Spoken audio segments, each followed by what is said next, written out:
I hesitate to call this chapter 10, although this used to be chapter 10 in the book. This is the 2 sample for tests and intervals.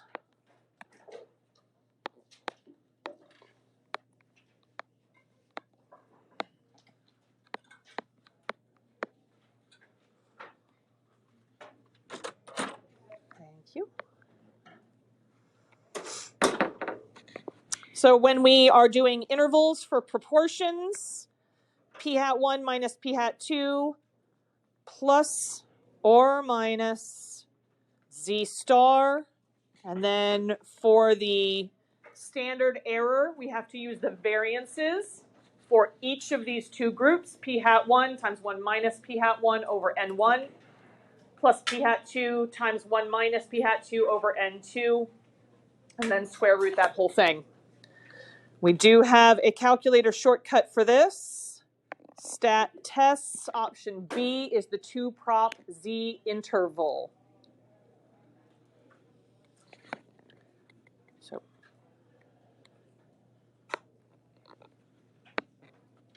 2 sample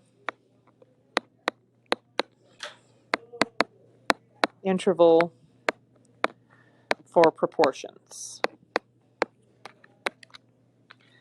And then down here is the 2 sample interval for means. One of the things that I wanted to point out back up on the proportions is that when we do our large counts, all 4 successes and failures have to be greater than 10. So n1 times p hat 1, n1 times 1 minus p hat 1, n2 times p hat 2, and n2 times 1 minus p hat 2. All of those have to be greater than or equal to 10.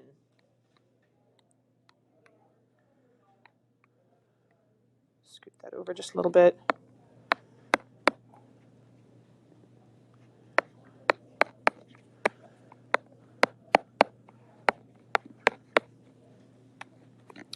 And then you have to check 10% condition on both populations.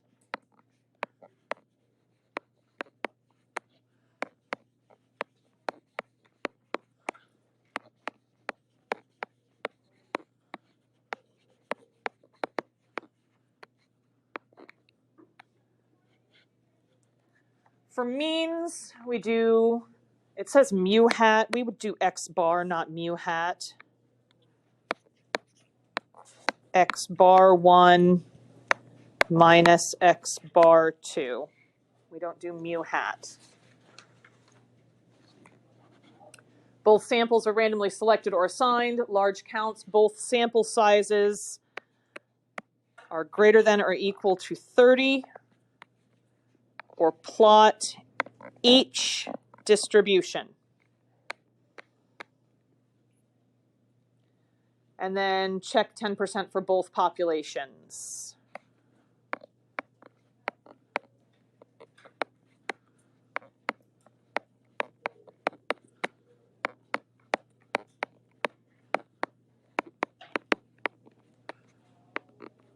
All right, and we do have a calculator shortcut for that as well. Stat tests, option 0, which is the 2 sample t interval.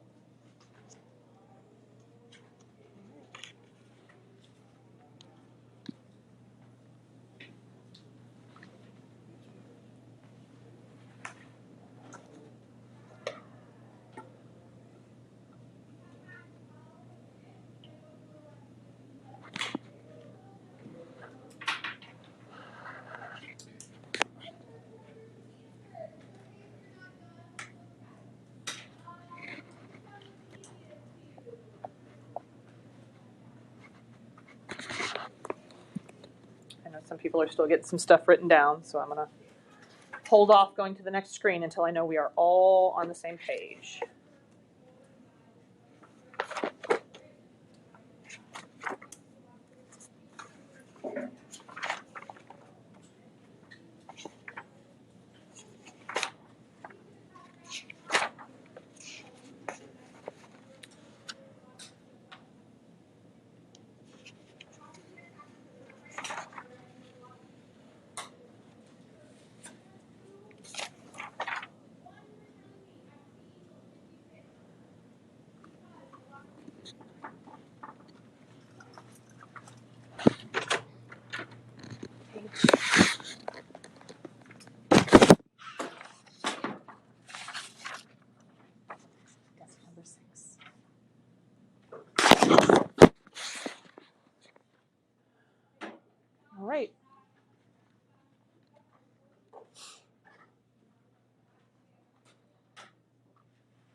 if the null value is inside the confidence interval, then we fail to reject the null.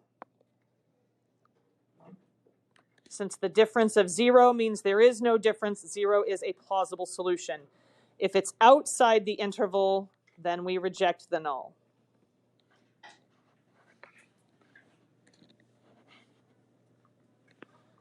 That's if we are asked to evaluate a claim based on a confidence interval. All right, and then we have significance tests. This is a 2-sample significance test for means.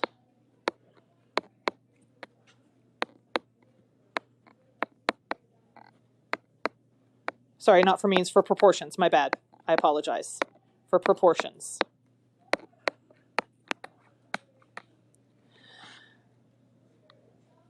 Both samples are randomly selected or assigned. This is the one where we have to use p-hat combined. You use this to check large counts condition. We use p-hat combined. We also use this for the standard deviation.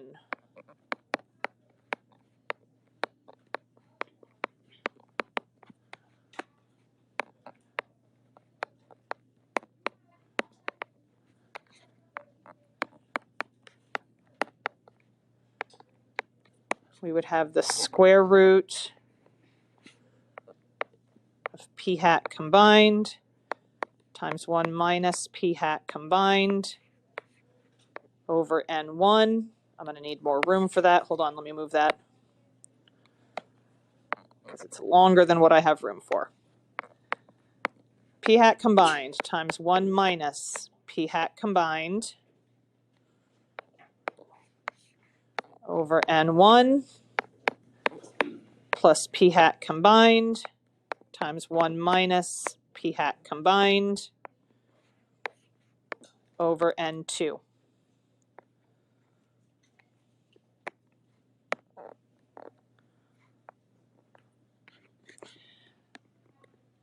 Because remember, when we are doing the significance test for proportions, our assumption is that P1 is equal to P2, or P1 minus P2 equals 0.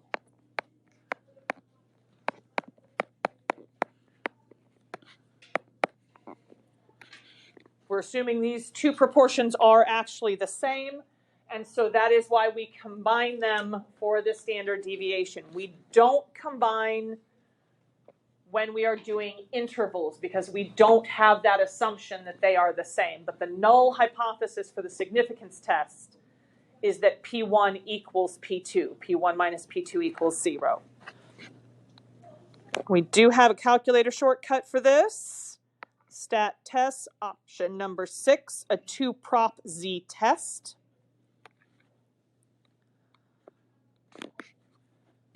And then down here, this is 2-sample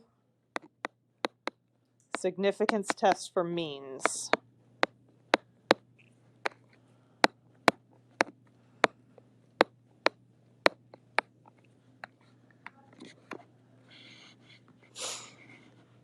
Null hypothesis is always that mu1 is equal to mu2, or that mu1 minus mu2 is equal to 0. Large counts, once again, both samples have to be greater than or equal to 30, or plot each distribution. Checking your 10% condition for both populations, and calculator shortcut of stat tests, option number 4, 2-sample t-test.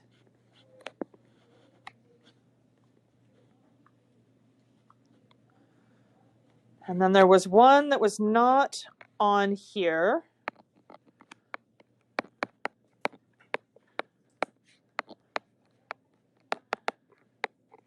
Matched pairs. The reason this was not included is because this is a 1-sample situation with 2 variables. that are then matched and subtracted.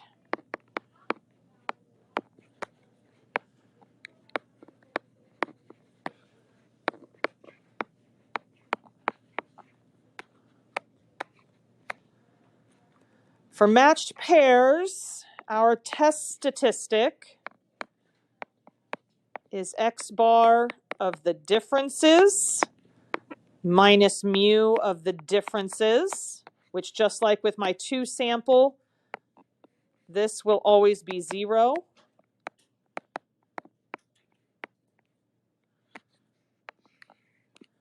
Over the standard deviation of the differences divided by the square root of n.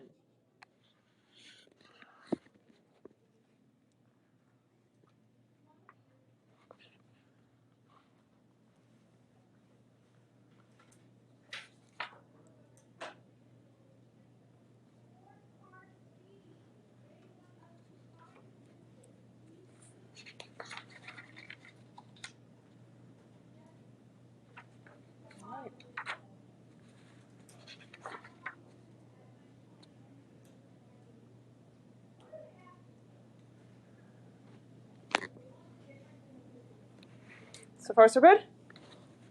Okay. I'm hoping that we have time to do a free response using our 2 sample stuff. If we don't have time today, we will definitely have time next week and the week after, as we're going to do some more FRQ practice. But I'm going to keep moving forward in your yellow packet. What your yellow packet calls Chapter 11, this was Chapter 12, Part A for us.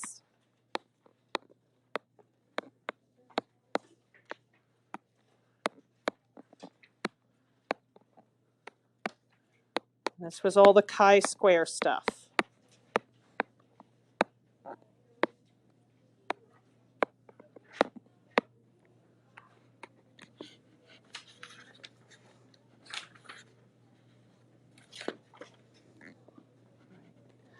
So chi-square goodness of fit test, the null hypothesis is that the distribution of whatever matches the claim.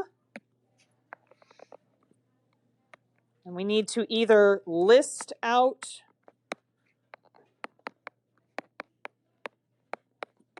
the distribution of the claim,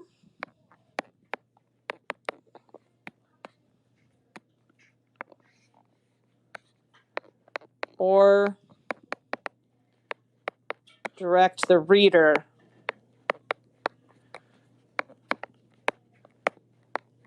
to where they can find that distribution.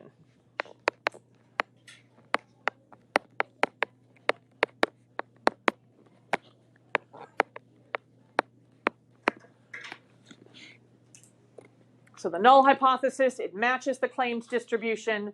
The alternative hypothesis is that it does not match the claimed distribution.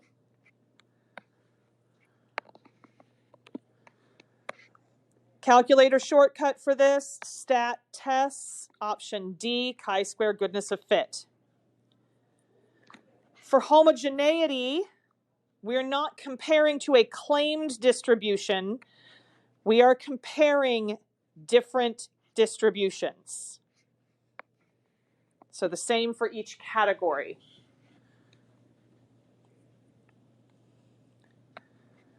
For homogeneity, there is 2 or more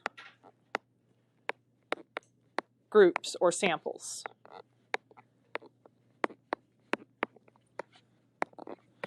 But only one variable.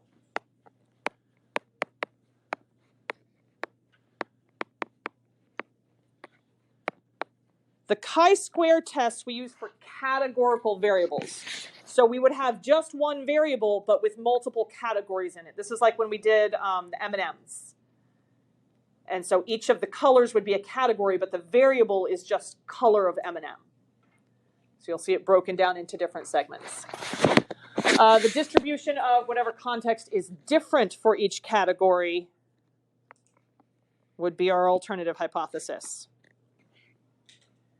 There is a shortcut way to do this one on the calculator, but it requires putting the data into a matrix first, which we really didn't talk about or go over. If you guys are interested in knowing how to put a matrix into the calculator so that you can have the calculator do the chi-square tests, I am more than happy to show you that. Then we had our chi-square test for association or for independence. This is one sample, two variables.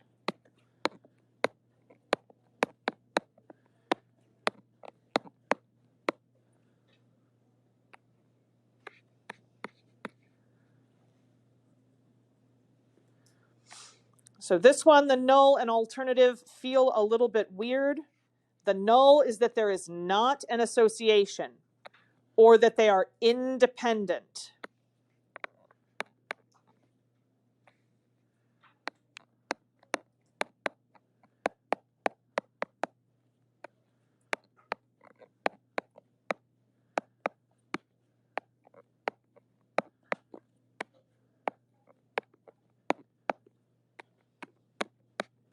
And then the alternative hypothesis is that there is an association or they are not independent.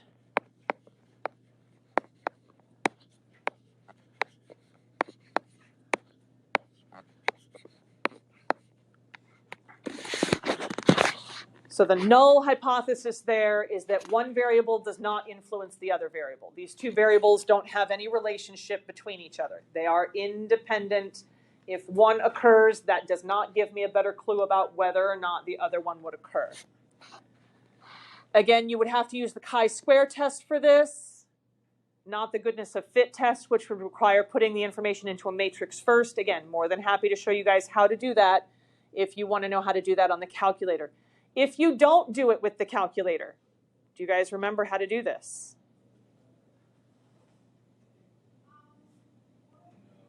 No. Good question. Okay, so for all of these, we have to calculate our expected counts.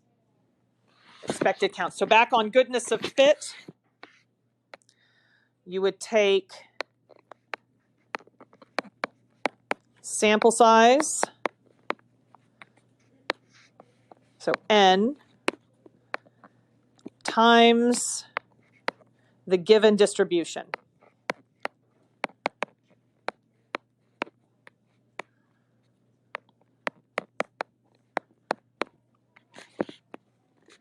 So if they said something is equally distributed and there's 5 categories, we would expect 20% in each category because it's equal across all of those. So to find our expected counts, we would take the total sample size and we'd multiply it by 0.20 to find out what 20% is, and that would be the expected count there. When we do homogeneity and independence, we do row total times column total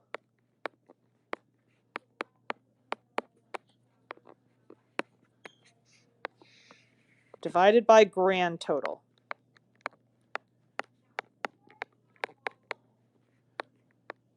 Which would be whatever your n value is.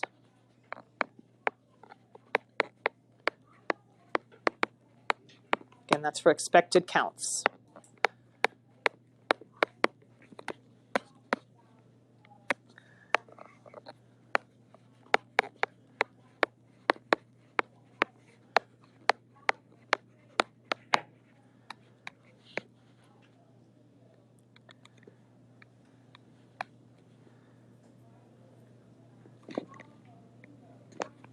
And then to find our chi-square test statistic,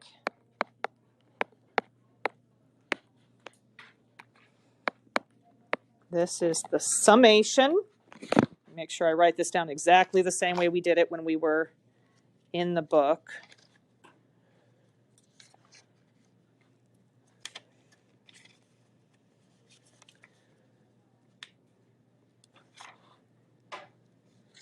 Hold on. summation of observed minus expected squared divided by expected.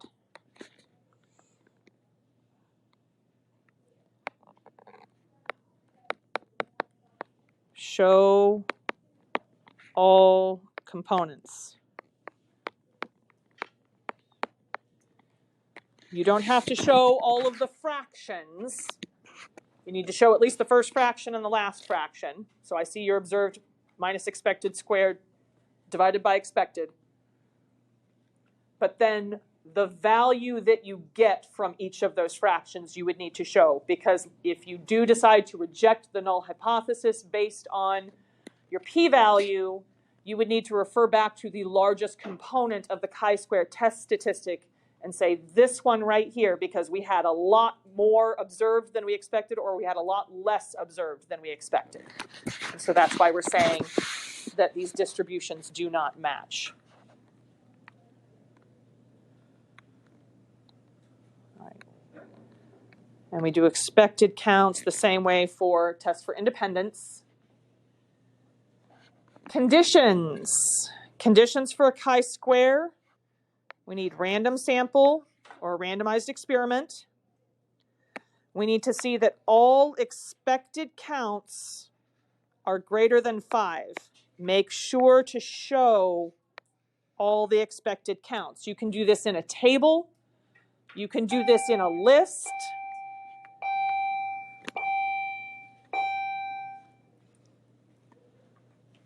But you have to show what your expected counts are so that you are verifying that all of the expected counts are more than 5. We still have our 10% condition.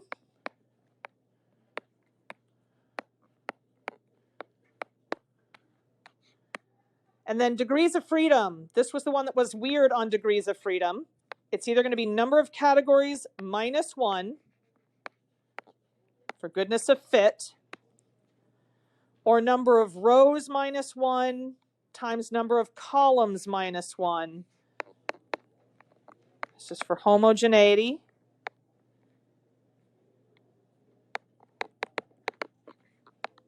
And independence.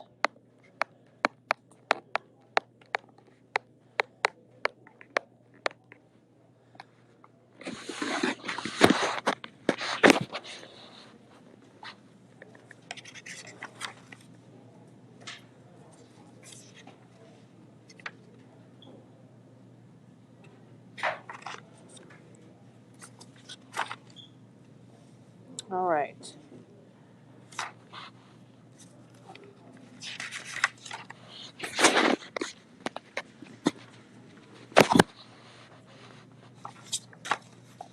Make sure I flip to the right thing next.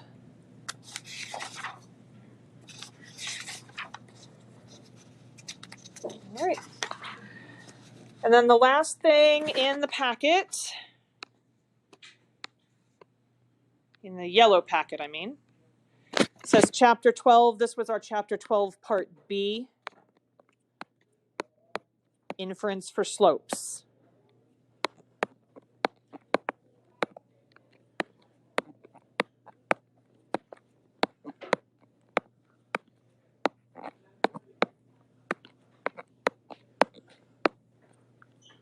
When we say inference, that's a way of talking about confidence intervals and significance tests together as a group. So we did confidence intervals for slopes. We did significance tests for slopes. For the confidence interval, sample slope plus or minus t star times the standard error of the slope. Do we have to calculate standard error by hand? No, it'll be given to you in the table.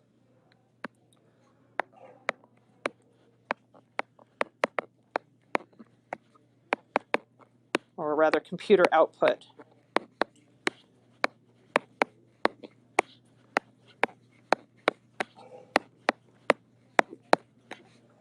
Big deal here, degrees of freedom is n minus 2 when finding your t star.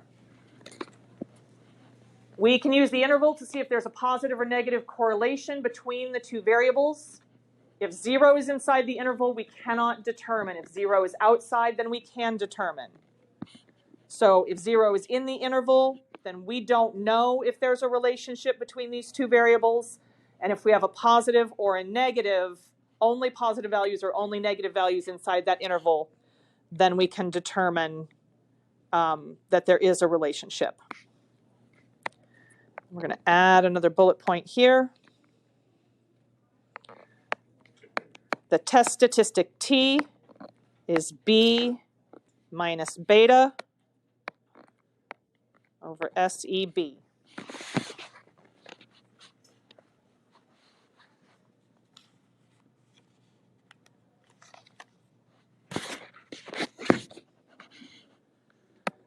This is often given in the computer output.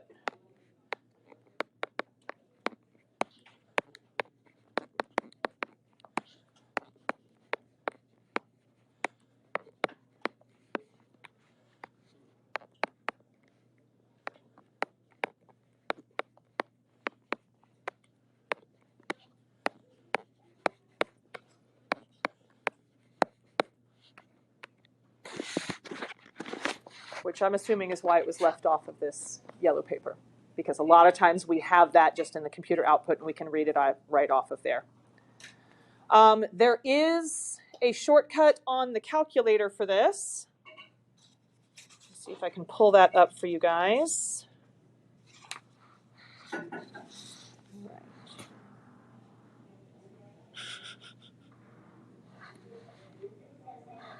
No idea. You guys have a table at the end.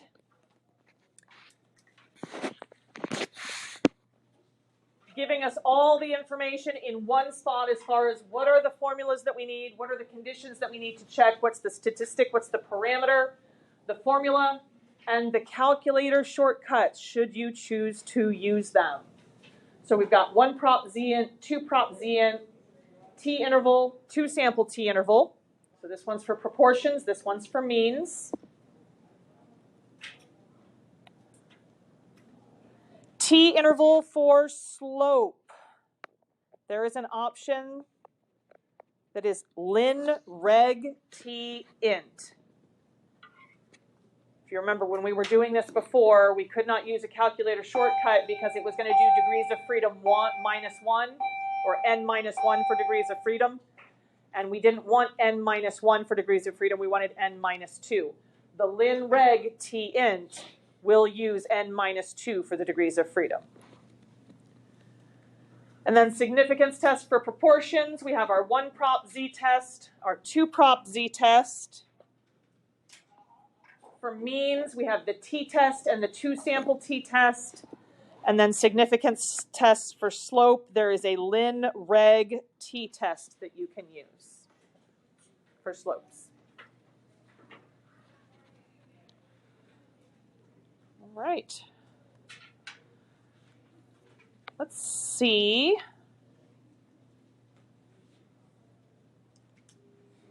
I think there's a little, and then the chi-square test. Almost forgot the chi-square test stuff here.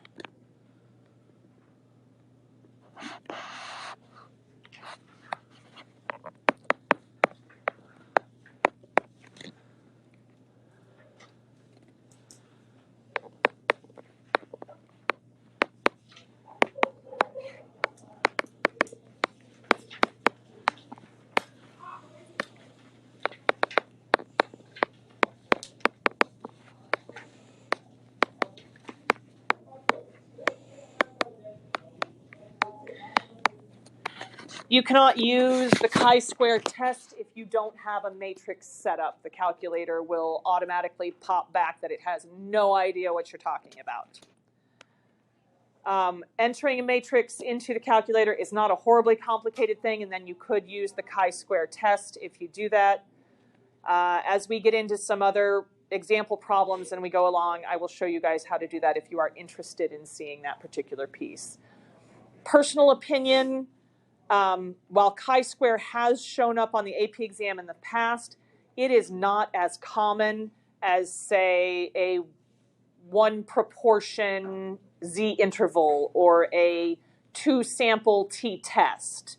Those you're going to see show up a lot more. A lot of times the chi-square will show up as part of the investigative task, which is question number 6. That's the one that they recommend you set extra time aside to answer that question because it is longer and requires more attention there. It's usually a multi-focus question. It asks things that means you would need to pull together information from different parts of the curriculum in order to answer the question. So it really integrates the material in here. All right. I would like for you guys to start working on this. I'm going to show you this and then I'll show you the rest of the prompt. If you want to do scratch paper, you may, or you can come grab marker and a whiteboard.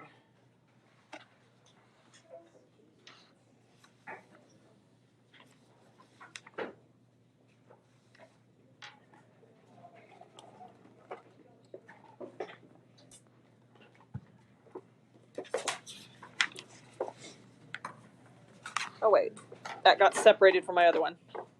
Let me do it like this. Windmills, there we go. Thanks. Interesting.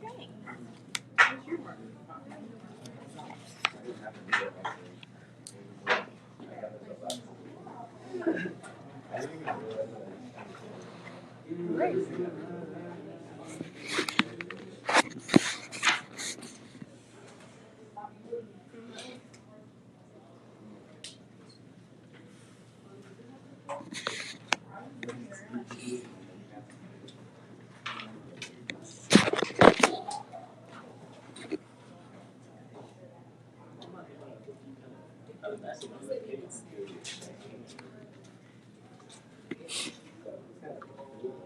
So let's see if we can do this.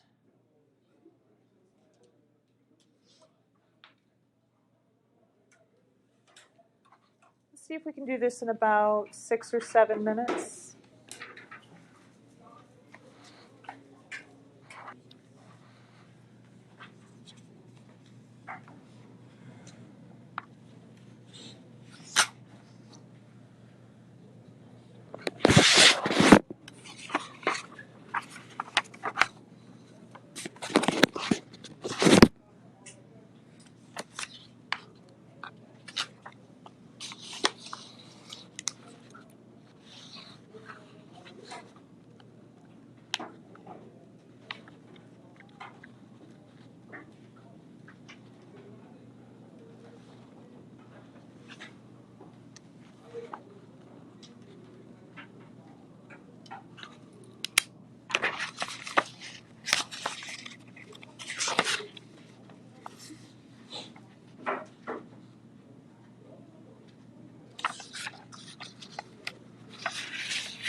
right.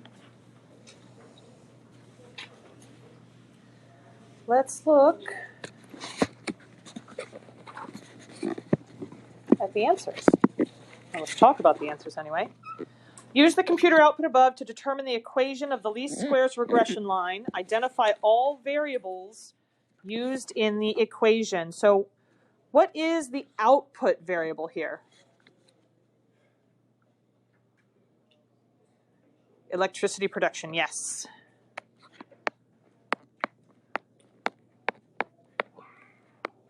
So we would have electricity production, hat. Please don't forget the hat. The hat means what again? Predicted. You could also write predicted energy production. That would serve the same purpose. It's just easier to do it with the hat. Equals, what number comes next? 0.137. And what part of the equation is that? What'd you say? That's A, which represents what?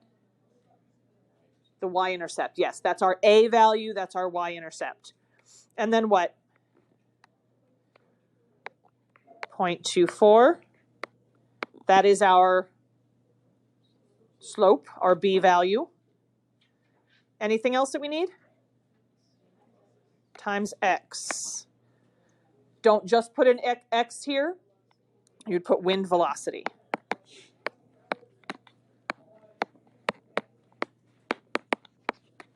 If you forgot during the exam and you put an x here instead of writing down wind velocity, would there be any way to save that without having to go back and erase?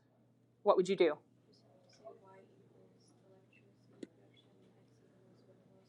Yes, y equals electricity production, x equals wind velocity, and then you'd be fine there. As long as you have the hat over the y if you use x and y, because again, that hat means predicted, and so you would get that piece there. How much more electricity would the windmill be expected to produce on a day when the wind velocity is 25 miles per hour than on a day when the wind velocity is 15 miles per hour? So there's a couple ways you can do this. You can take 10 miles per hour, 15 miles per hour, plug it into the formula, and see the difference between those two values. They have the same y-intercept though, right? So we could just use the slope here to do this. You could do 0.24 times 25 miles per hour minus 0.24 times 15 miles per hour.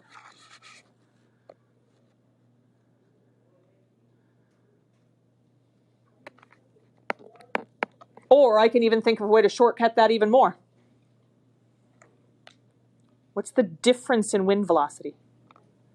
10. So you could do 0.24 times 10. You would get the same answer. Oh, is that us? I thought it was next door.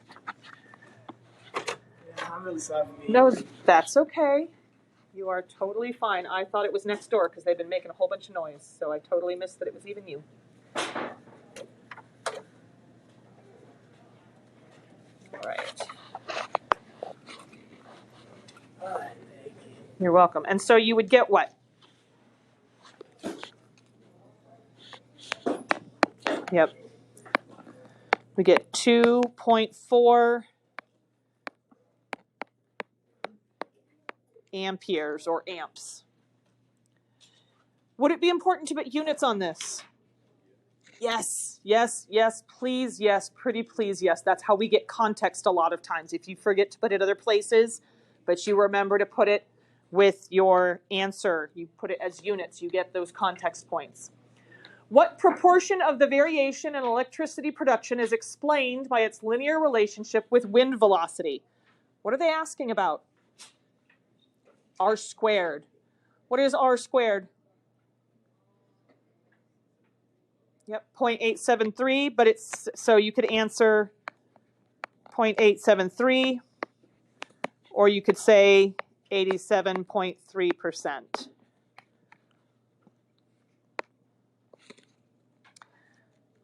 And then the last part of the question, is there statistically convincing evidence that electricity production by the windmill is related to wind velocity.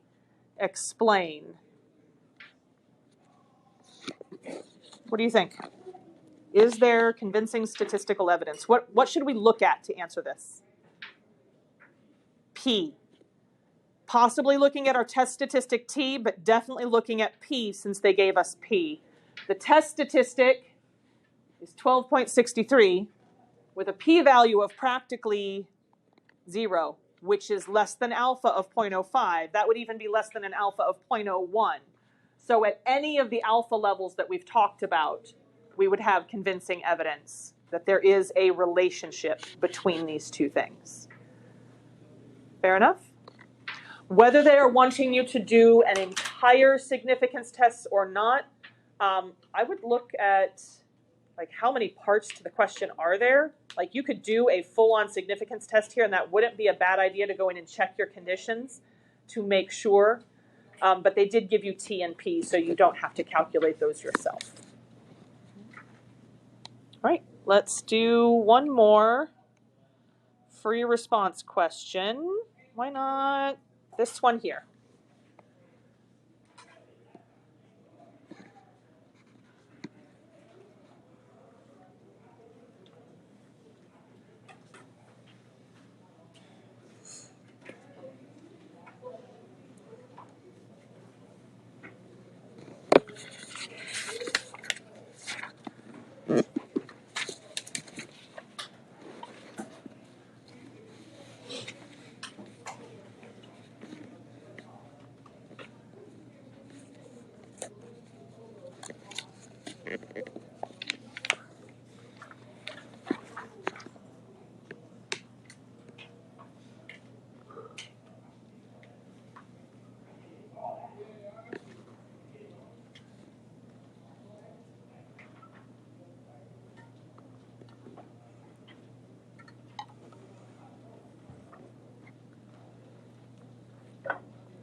Don't put it in decimal form. Leave pi as part of your answer. Okay.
What type of problem is this? Two sample. Significance test for P1 minus P2. Yes. So this would be a two sample z-test for P1 minus P2. What do you have to calculate before you could find the standard deviation?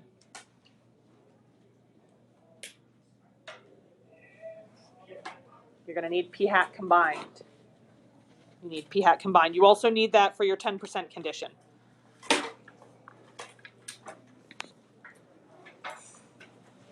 You would have p hat for 2017 minus p hat for 2014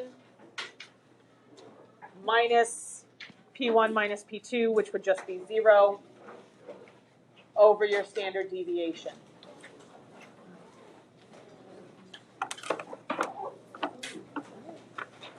Tuesday, we will practice getting into the apps. We will answer some questions too, just to get even more practice. Wednesday is the mock exam.